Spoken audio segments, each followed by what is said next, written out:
ఈ ధరణి అనే ఏదైతే వెబ్సైట్ కావచ్చు, లేకపోతే వారు చెప్తున్న ఈ సాంకేతిక అద్భుతము చంద్రశేఖరరావు గారు సొంతంగా కనిపెట్టిందో, లేకపోతే చంద్రశేఖరరావు గారు సొంతంగా మన రాష్ట్రానికి అందించిన గొప్ప వరప్రదాయిని ఏం కాదు అధ్యక్ష.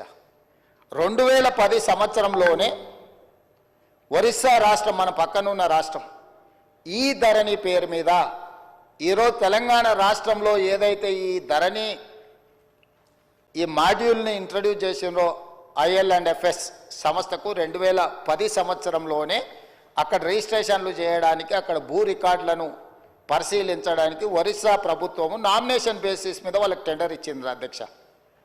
2019 సంవత్సరంలో చంద్రశేఖరరావు గారు ఏ సంస్థకైతే కట్టబెట్టిండో అదే సంస్థ, అదే యజమానులకు ఒరిస్సా రాష్ట్ర ప్రభుత్వము 2010 సంవత్సరంలోనే ఈ ధరణి పేరు కూడా మార్చలేదు అధ్యక్ష.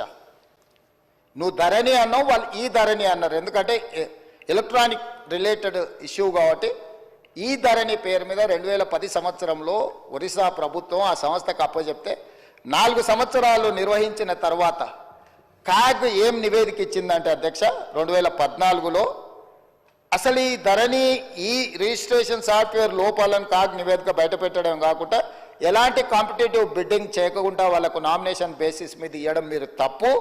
వాళ్ళకి ఎలాంటి అనుభవం లేదు ఇందులో.